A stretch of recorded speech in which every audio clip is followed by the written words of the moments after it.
Welcome to Let the Children Speak, a space where young voices matter and honesty is protected. Tonight we are talking about name calling. When does it feel fun and playful? When does it become harmful? And how do words affect how we see ourselves? This is a judgment free conversation where every voice deserves respect. If you have ever laughed along with even through something that hurt someone or spoken without realizing the impact this space isn't for you. Let's talk about how words can hurt. I am Universe Badger. This is Sacred Deer. Hi. This Hi, is Sacred. Moon Tortoise. Sorry, I got used to saying my own name like Pokemon. It's okay. So, what is name calling? What does it feel like, Sacred Deer? Name calling. What does that mean? It's based. I think it means like to be given a title that is either something you disagree with or agree with, depending on if it's positive or negative.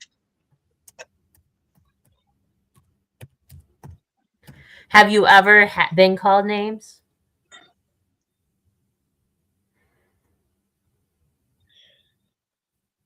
I don't know.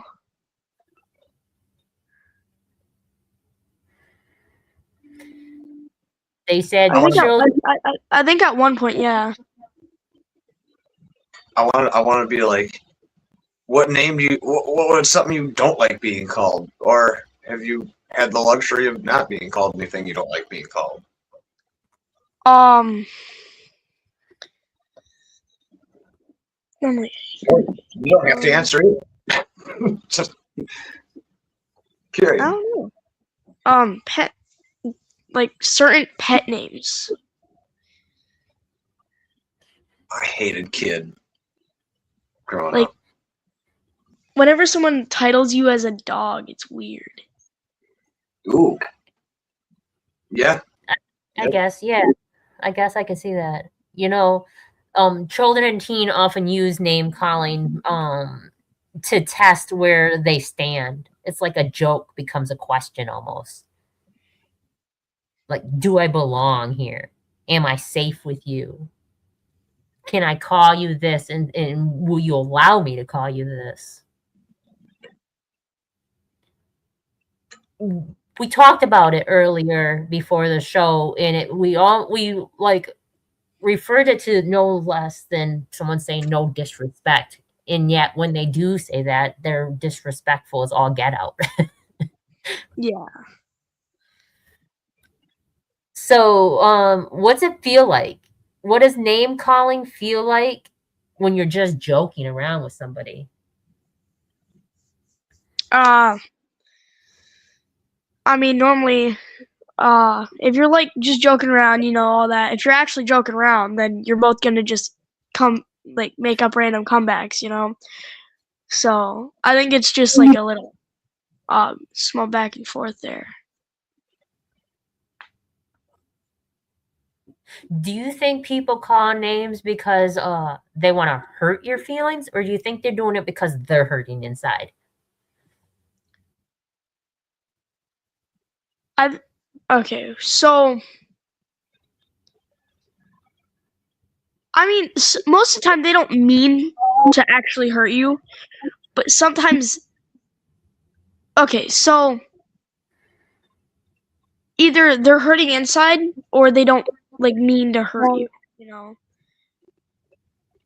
Like they say something that they don't know connects to something. Have you ever noticed somebody who was overweight call you fat? Yeah. Do you think they're doing it because they're joking with you, or is it because it Mostly it a really, joke. but it affects them, so there might be some truth to it with Yeah. themselves? That's a fair question, Badger. People come in all different shapes and sizes. Would you say that that shaming people for that is common around people your age or around school? Or would you Yeah. say that people kind of realize it's bad? That's that's definitely something that's common. Yeah. Now we're getting into some name calling stuff because it happens in different scenarios, like bullying at school. It can come from home. It can come from just generational stuff. You can get labeled something for years and years and years, like if you poop your pants in school. Some kid pooped his pants in school when I was young, and it might or might not have been me, but either way, no one forgot it. You know. When do you think it starts to hurt someone's feelings, though? When do you think it starts hurting someone's feelings? Probably when you start saying it like more repetitively, and you start like continuing to just say it. I don't mean like say it one day and then say it a couple times the next. I mean like just keep on going, like reason, opinion, like stuff like that is when you can tell they're purposely trying to get you to. And then becomes a pattern, right? Yeah. You are absolutely right, young man. You might need to focus. There you go on the camera, because the microphone, because it started doing some wild stuff, or maybe it was my end. It does pick up the depth of voice, but you're right. When it's a persistent thing, that's it becomes a pattern. It's not really. I'm just kidding if you're doing it over and over and over, because then it becomes, no, it's not, you're not just kidding. It becomes a pattern. No, you really are trying to be mean to me. Yeah. So, how does tone change the meaning of a word? If I said to you, oh, dumbass, or I say, oh, dumbass, does it make a difference in my tone? Okay, so yes, it does make a difference. The second one, that was actually kind of funny because of how you emphasized it. But the first one, that one's like, oh, huh? What? Yeah. Context. That's context. Yeah, context matters, and I do believe tone probably plays a difference too, because if I come at you harsh with it, you're gonna believe it more, right? Yeah. And if I start joking around and just start laughing, then you're not gonna feel like it's attended towards you, right? Yeah. See, tone plays a good part. Like, even without context, sometimes as long as you say something right, people will instantly be like, oh, that's not meant to be. That's just. So tone plays a good part in that. So is it possible to hurt someone's feelings without meaning to? Yeah. How? Well, like, okay, so maybe you're making, like, you're joking around, like, saying random jokes, and then you say something like a your mama joke, but their mom's dead. So then it becomes like it accidentally hurts them, and you're like, oh, I didn't know. I okay. My mama is indeed not with us anymore. Right to my core, youngin. No, I understand. You're absolutely right. That's so true. That is so true. When it becomes personal, right? Mm-hmm. Yeah. But can we fix that? Yes. How? Well, first, before you say a joke, you gotta. All right. So what I do, even if I. That's my twin. He shared it. Oh, okay. So.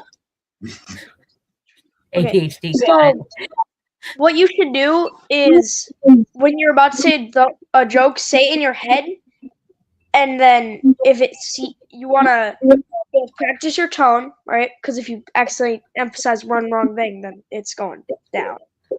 And then you Okay. also gotta think. You also gotta think if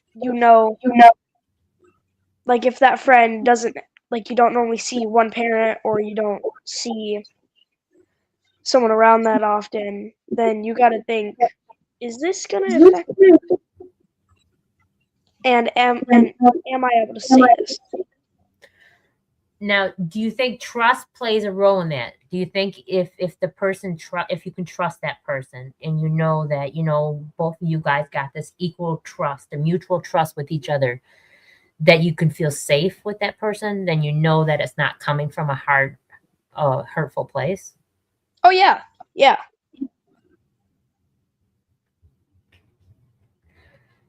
So, the moment that the balance shifts and the same words turn harmful in the repetitive and repeating, in public embarrassment and targeting, something personal changes, or a joke turns into a wound.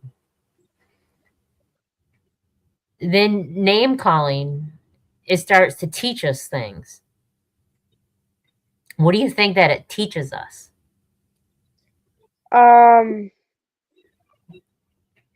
I mean, it kind of teaches us how we should try and, like, it. Okay.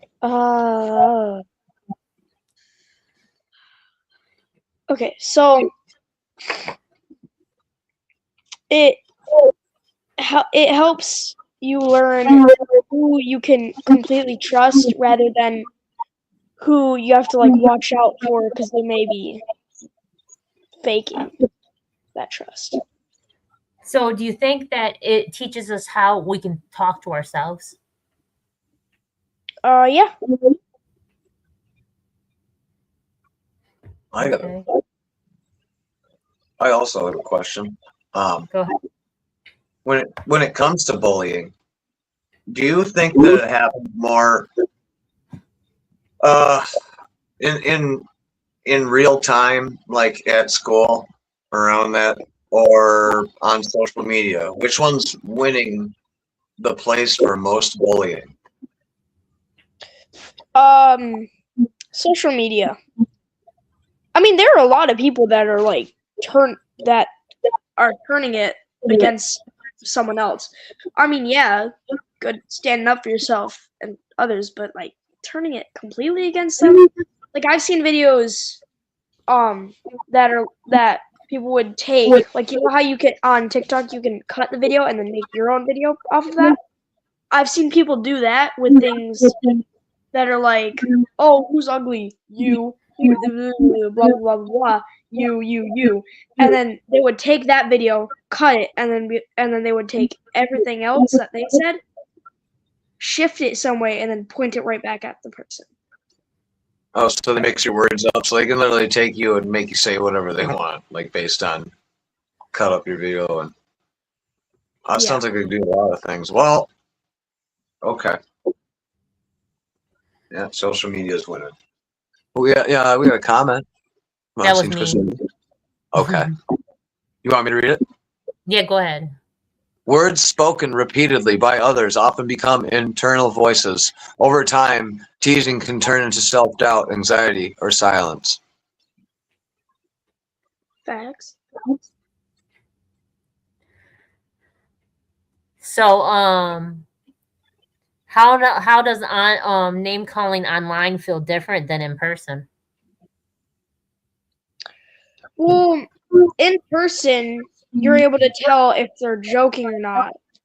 But if someone online says that and they are joking, you can't quite tell as easily. Because it's on a video. They're using some sound to block it, which blocks out their voice, and all you have is that little text. It's hard to tell if people online are joking or not. So, Like videos and comments, or how do y'all like, communicate with each other? okay, so for online, you could make a video, put a sound on it if you're speaking, to block that out. You could put a sound on that and then type something in, put it on the screen that shows, and then if that's something like a name call or some rude that you didn't mean to be rude, it's hard for others to tell if that's rude. And so that can make them feel bad. Okay. I learned too. I learned from y'all because I don't know, the internet's a wild place. Scary place. They say humor without care creates harm. Human with awareness builds connections. So being mindful, just because you find it funny, doesn't mean the next person will find it funny. Mm-hmm. So that's when you said repeating it in your head and seeing how it plays out first before you say it out loud. Yeah. Do you think that because you're reading a word, you're reading it with whatever content that you are having inside yourself, how you're perceiving it because you're just reading it and you can't tell somebody's body language, you can't read the room, you can't hear their voice change. You're just going off of words that you're reading. Yeah. So do you think that your perception has a lot to do with that? Yeah. No, yeah. I know this is a bullying episode, but do y'all have phones in school, or is that completely not allowed, or is that a problem? Or do y'all be on social media in class, in school, on break? How does that work now? I'm curious. We have phones after when we're going home and during breakfast. That's it. Okay. How can you tell someone's laughing in for real laughing, or is it laughing because they're hiding the pain of it hurting them?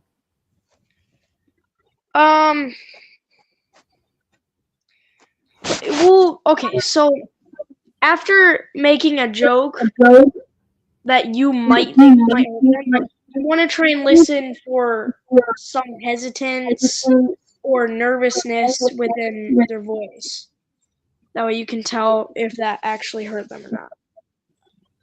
Okay. Should a friend stop if someone says it hurts them even once? Yes.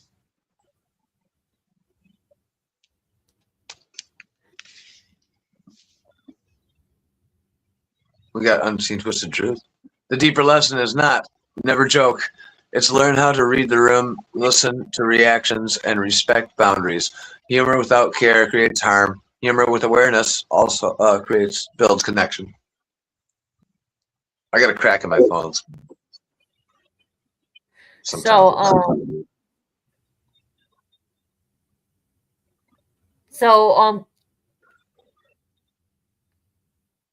Why is it hard to speak up when something hurts?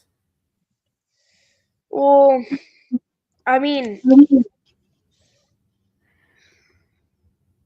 I don't know. I think it's mostly fear. Like you want to if it's your friend and you want to keep them your friend, you'll think maybe if I show that I don't like that, they'll stop being my friend. So you're out of fear.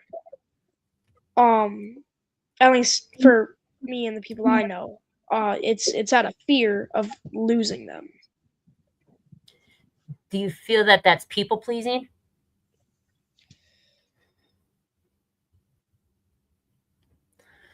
No, Do you know that? not really. Not in my opinion.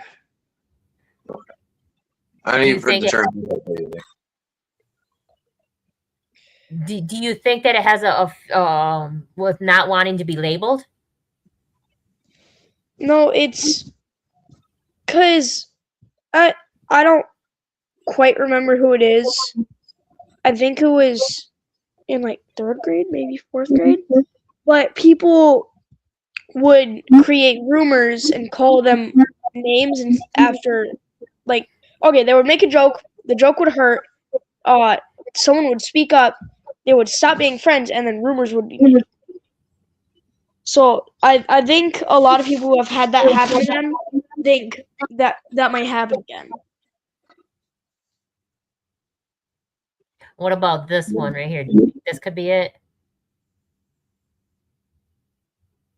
Read that. So I also got something I want to add to your question. Unseen twisted truths. Power imbalance. When the person causing harm has more status, age, popularity, or authority, speaking up feels risky. The body responds with freeze rather than fight or flight. That is a fair point. I wanted to ask, on behalf of that question, why do you think it's scary for others to stand up and say something?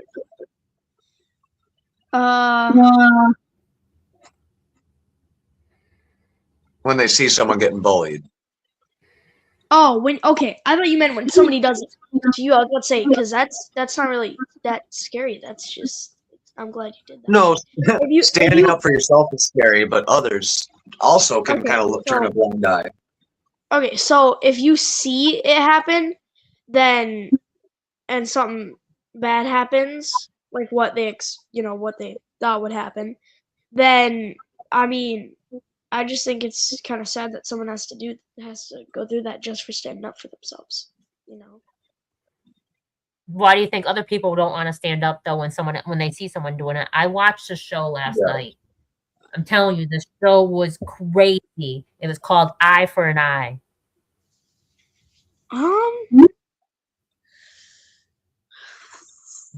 Now, the moral of the story is that the Sandman watches you when you sleep, and the Sandman, you put their name on the tree, and then it comes back and takes their eyes or whatever.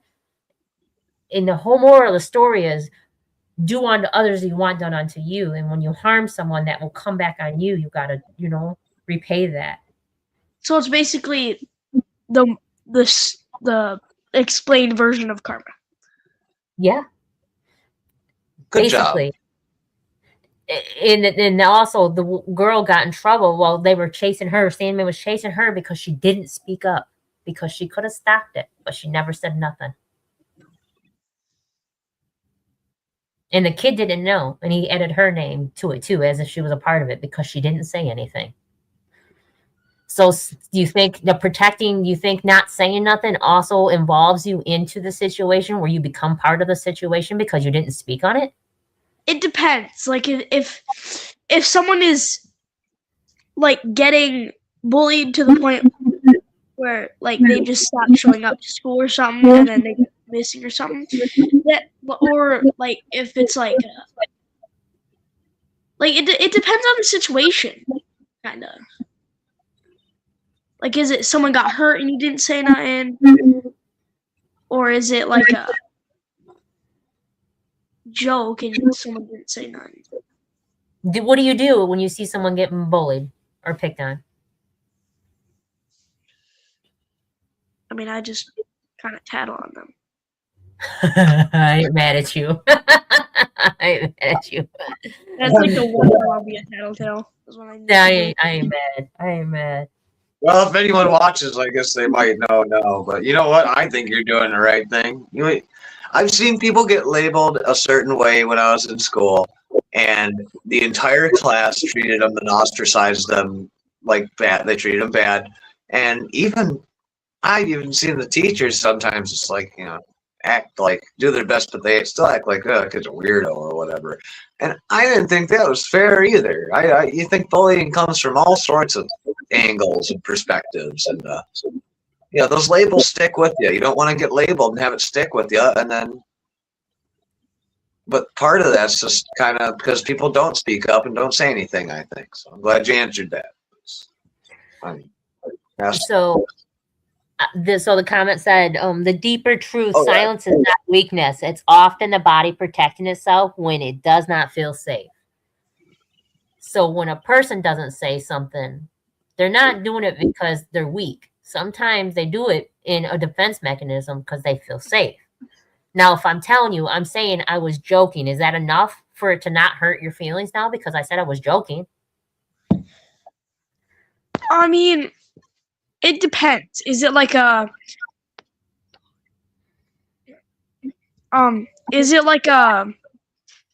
does it connect to something on accident, or is it like a joke about them? Right. I don't see, I can't even think of something for scenario because of one, my relationship to you, and two, my respect for myself. So I couldn't say anything that be like, oh no, no, I'm just kidding. And you, even when I just said dumbass, just to use that for example, you looked at me strange because I couldn't see myself calling you that. So when people say things, I really wish they would think before they speak, because like, do you really feel that way intentionally about somebody, or do you feel so comfortable with that person that's okay for you to say things to them? Sometimes it's just like what they do, but sometimes it's like a okay. Ha ha When, ha ha. what does it mean though? When is it enough? Why do people feel the need to have to say something to somebody? Probably when they start getting mad, they'll just say something. Have you ever said something when you were mad that you didn't mean? Yes. And Oh, when I got confronted about it, I never actually told what was true. So, what the person who misunderstood, their story became the true bit. okay, okay. So what could you do going thus forward, knowing that isn't a good thing to do? What could you do going thus forward from saying things when you're mad? Uh, try and well, I try and calm myself down. If I get mad, you'll notice because I'll stay silent. Mm, That way I don't. Because if I'm talking while I'm mad, then it'll just blurt out.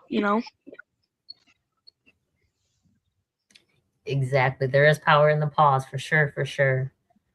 And that's exactly what it is. Like, think before you speak. Like, have that mm, moment, because you never know. Listen, this is what I've learned.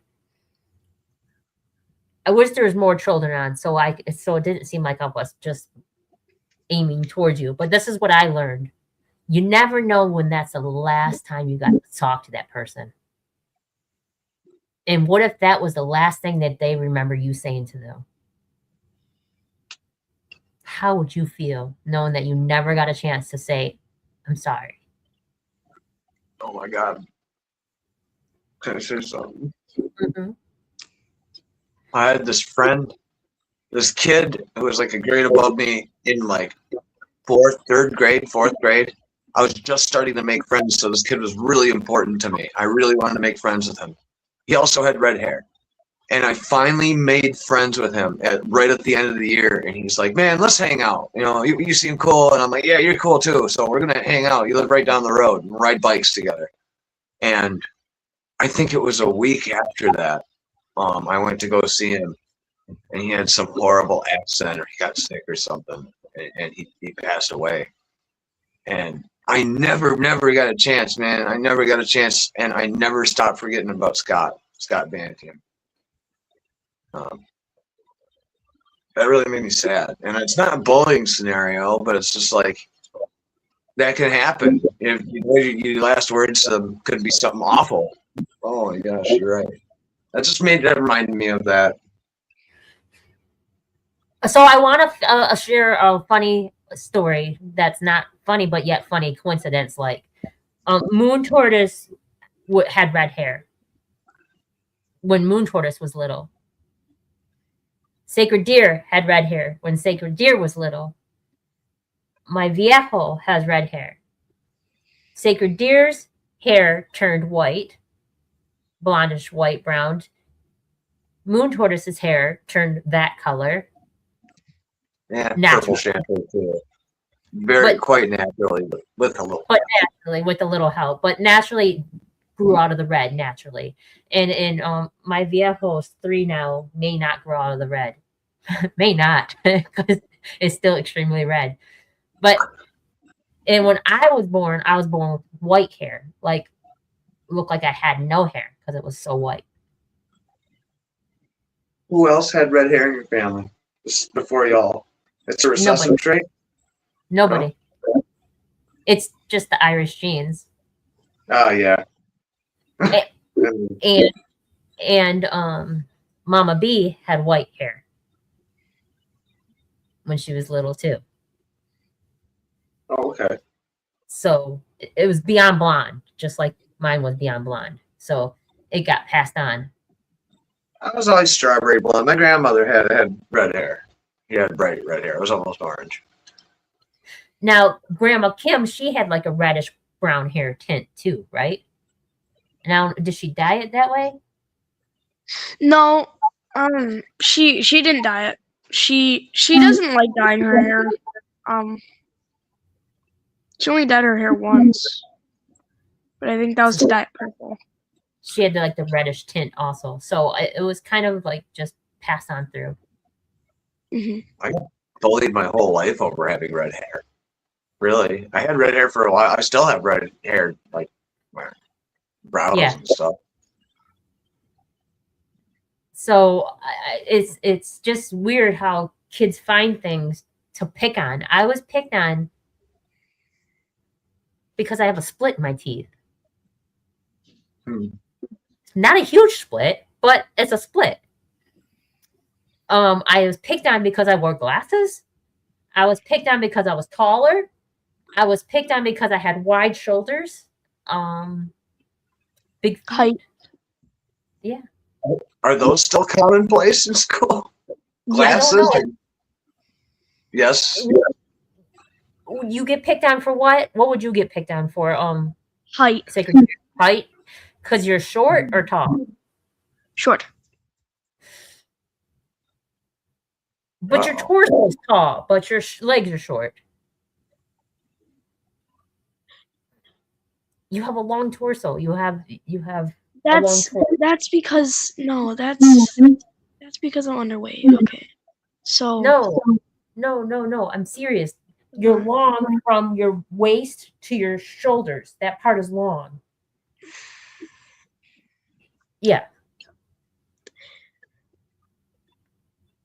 It's genetic. I just want to let you know it's genetic. That's why that's like that. Yours is genetic. Okay, I thought that was. You're as tall as your wingspan, by the way, Laura. So however you can reach, that's how tall you are. I can reach 4 foot and 11 inches. Because that's how tall he is. But listen, that's not that short for your age. I mean, the average height for a 12-year-old is 5 foot. So I'm pretty sure the average height for an 11-year-old would be 4'11". You're not that short though. Like you're gonna be 12 in a couple weeks. Next month. Yes. So almost exactly next month on the 27th. So like and it kicks in. Like when you get height, it kicks in. It kicks in. It's weird. You'll go, it's like during summertime, I swear. You'll go to bed one day and then wake up the next taller. Yep. That's from Bravo. Yeah, you know what's going on. Hormones. Yep. So height's one thing people pick on someone about. What else could they pick on somebody about?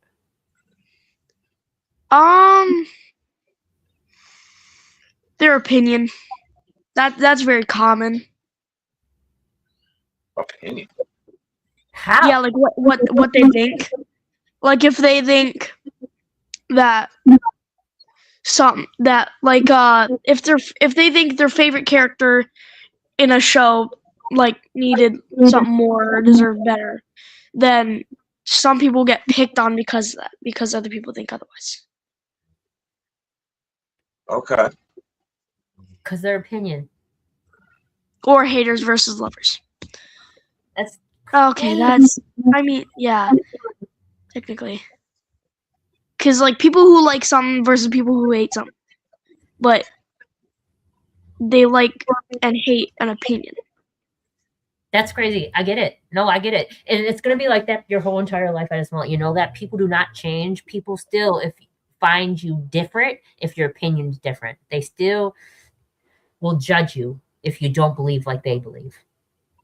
and adults treat social media the exact way it's supposed to, and never fly off the handle ever. Power in the pause. Maintain that.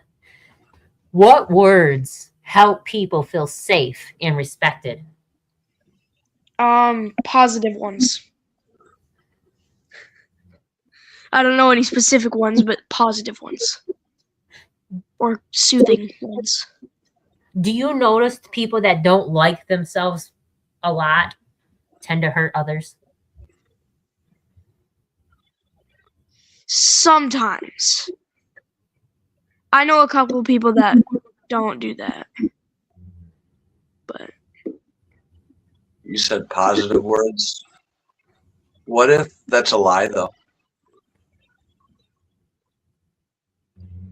You think there's a good way that you could tell someone honestly something might be bad? well, Do you think withholding I mean, bad news is better than being honest and sincere? okay, so do you mean like if someone asks Don't you run. something, But you can like run.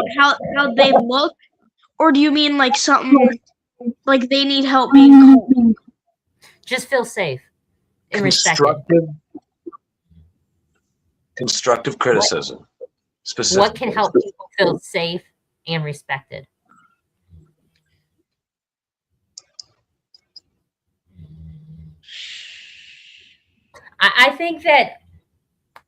I think people's opinions should stay where they're at, and that's just their opinion. But when it becomes you're trying to push it onto someone as if it's a fact, I think no That's matter too what much. you say, it's too much. No matter what you say, it can even be positive. No matter what you say, I think someone's going to take it wrong if you're trying to push your opinion as if it's a fact. Yeah, no.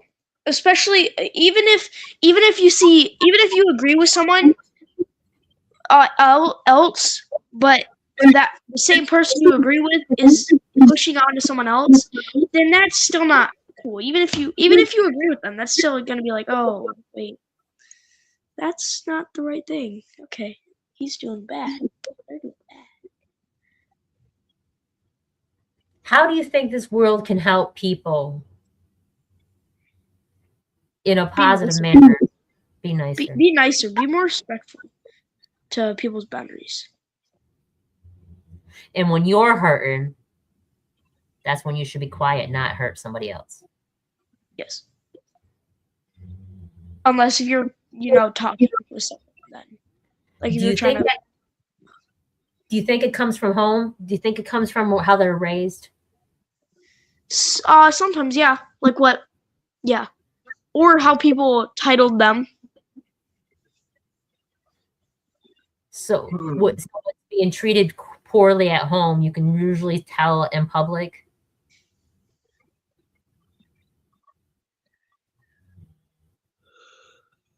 Huh? No, not Say, really. not really. I'm getting tired if I ever saw it. Don't feel. So, I had to. Oh, sorry. go ahead. No, go ahead. I had to ask that question before because I saw people get belittled publicly and kind of get ridiculed. And I had a few people come up to me and say, hey, you're doing this, and socially it looks really kind of bad. And I'm not saying that to hurt your feelings. I just want you to know that before other people kind of jump your case. And I totally respected that. And I found that kind of treatment was rare because I hated losing. I hated being told, I don't know, if I was not measuring up because I was really poor and I had a hard time at home. So it meant a huge difference when someone was actually honest with me and didn't berate me about it, but actually taught and helped me learn. So that was a cool way to get approached. And I wish more of that was happening when I was younger. So I do hope that happens.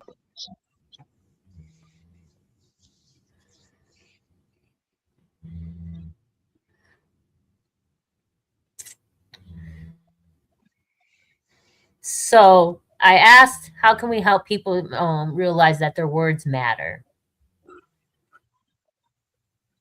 And it Oh, says, make an impact visible. Go ahead.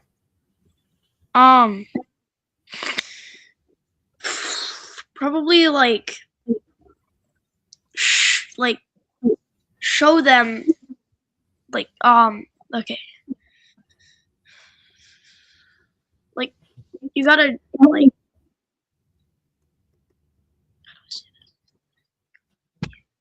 okay you gotta like you gotta show them that that they need more respect in themselves to say what they think rather than being belittled enough to just think that they don't have respect from their words. Yeah, people get closed off. They don't want to do anything.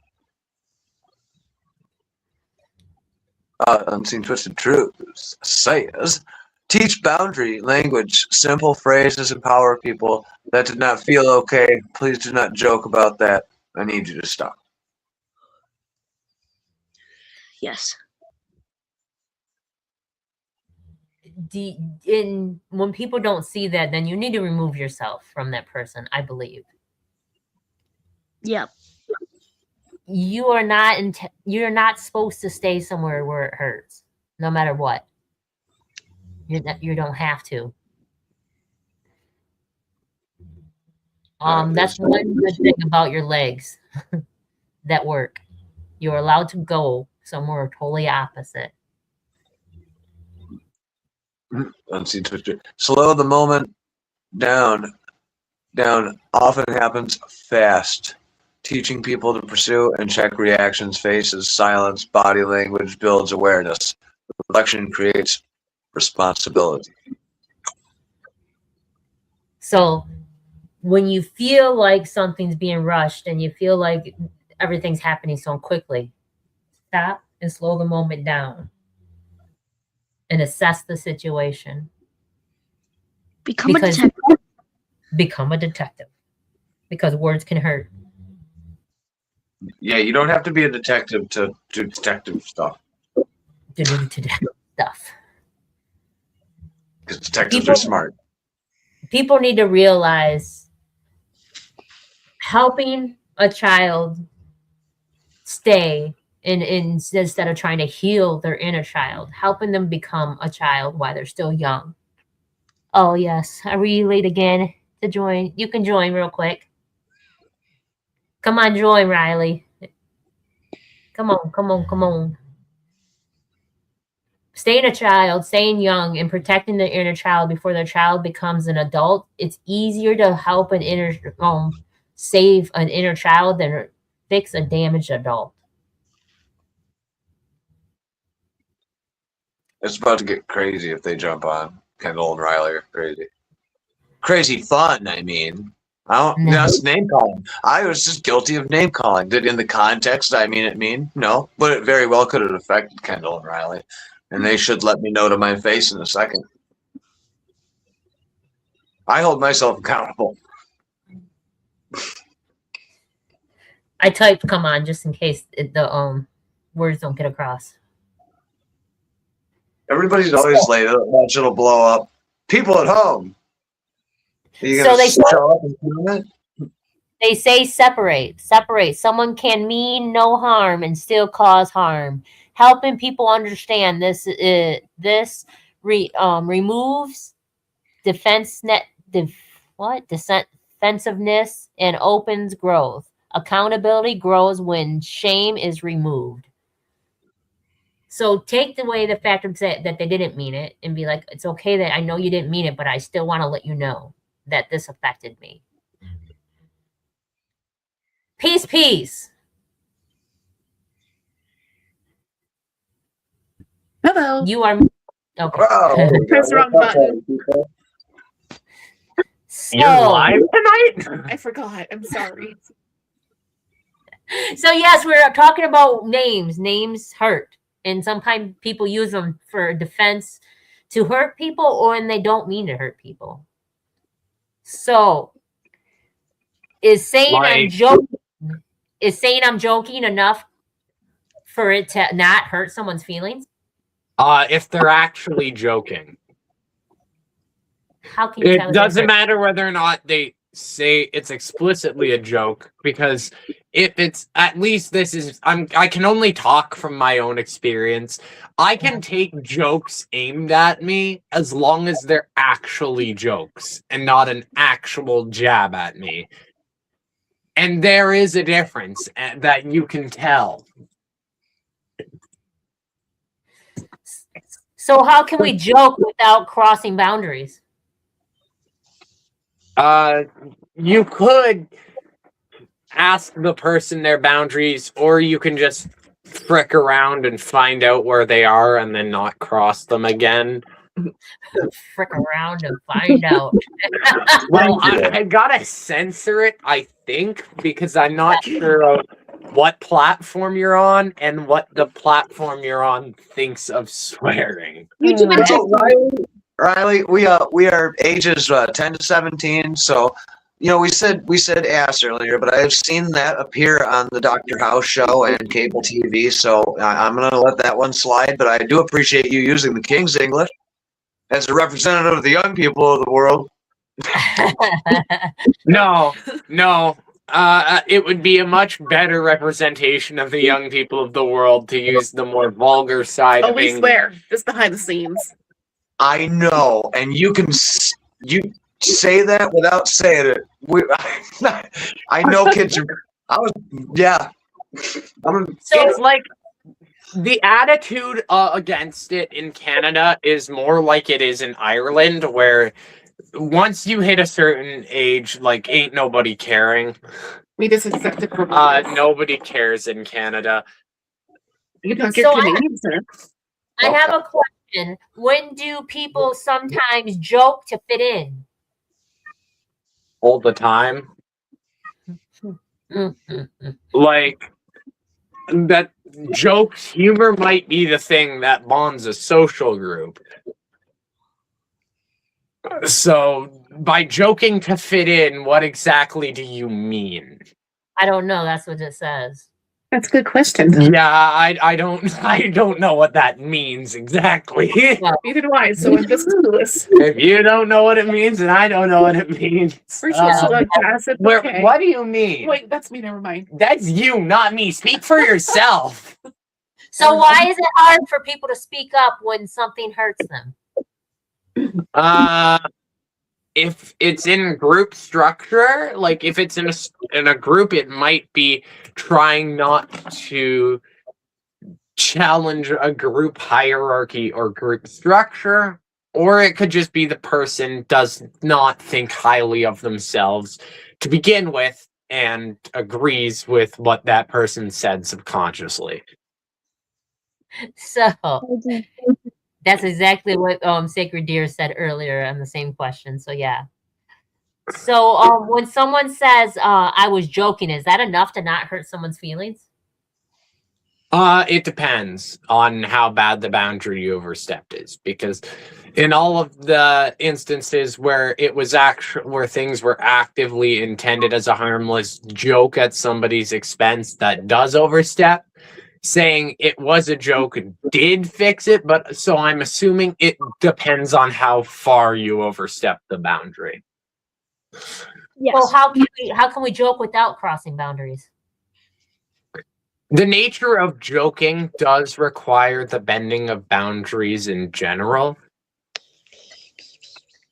Like whether it be the boundaries of society, what is societally acceptable to speak about, or just bending boundaries. The nature of humor itself plays on boundary lines.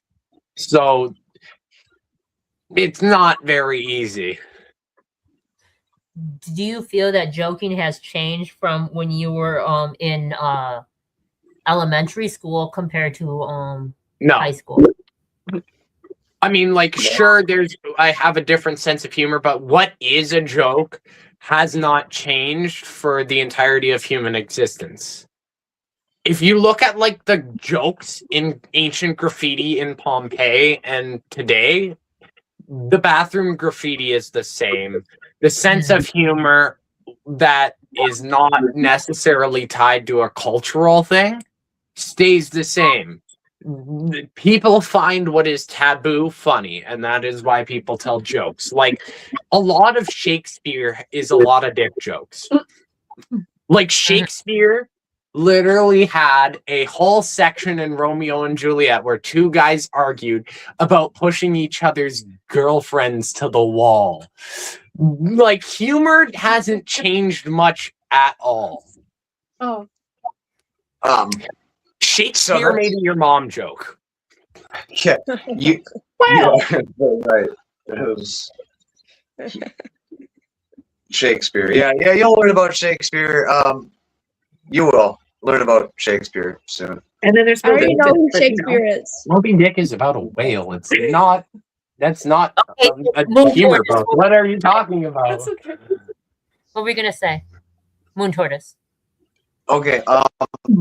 Sorry, that kind of caught me off guard. Damn, I lost it. I actually had something to ask on that. And I got thrown off. My bad. So I feel like I showed up and derailed everything. no, not at all. So how do you know if someone is laughing for real or they're hiding pain? Emotional intelligence? It's both. No. What do you mean it's both? I didn't say two I'm options. just saying it might be both for me. Both what? I don't know. Both emotional intelligence and what? I don't know anymore. What, Kendall? Both. I didn't say two options. Emotional intelligence, because people can put up a convincing fake laugh and you can read them like a book anyway. Or you should have at least enough to be able to tell when the laugh is forced or a nervous laugh or something. It's really just emotional intelligence if somebody's trying to hide if it hurt them. Okay, I got the question. Do Go you think that your generation is going to get this more than the last one?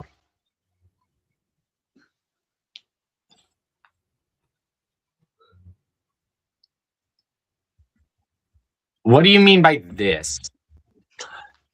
Communication in general. I don't think our generation, the last couple of generations, completely figure out communication. I think it's devolved quite a bit, but I hear a lot of young people actually talking, figuring it out. So is there more hope, do you think? There's plenty of hope. Right now we just gotta hope that that the old rich people who are going to be dying very soon don't drag us down with them, which they're trying to do, apparently. Like it's literally like we're being handed the like, you know, when you walk into the bathroom and there's the roll of toilet paper has only the amount that's like stuck to the tube and no more. Essentially, we're being handed that. So if we can figure out how to make that work, we'll be fine. But hopefully, quite honestly, hopefully all the people who are calling the shots right now die in time for us to not be so screwed we can't fix it.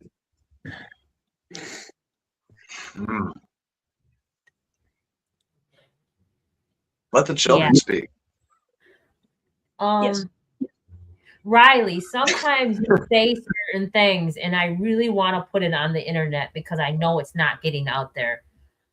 When you said that thing about people are racing to be the richest person in the cemetery, like that was so real. And now the whole scenario that of the toilet paper,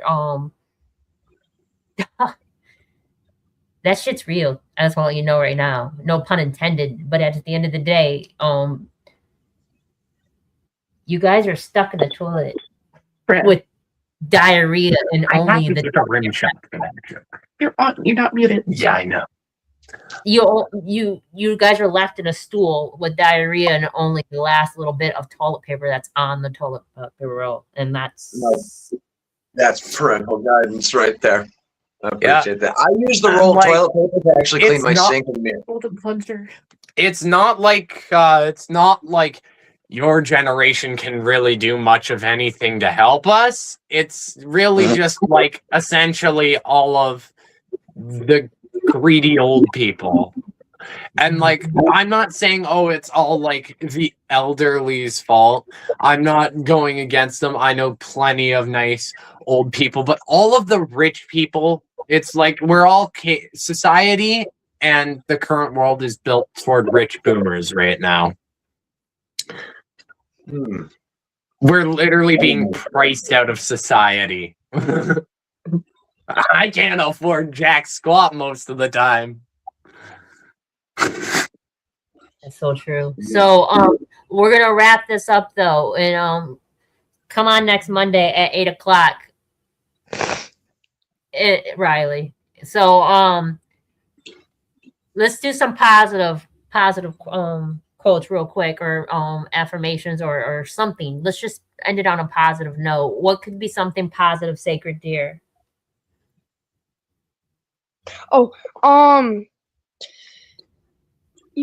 You should know that anything you say is strong and powerful. Stand up for yourself whenever you need to. Okay. What should you say? Something Moon Tortoise. Something positive? Yes. Well, at the very least, I think Riley and I can do a dystopian jam along on the show where we bring our guitars and banjos. Play like the Titanic sinking. Aside from that, I think I like some of the aspects of knowing that the young people know how to communicate. It does bring me a lot of hope. And I'm glad that at least we got the platform for you to say what you want to say, because I think it's important. That's positive. So, Riley, something positive that they can take from this show. I wasn't here for much of the show, so I don't have anything related to the show to say, but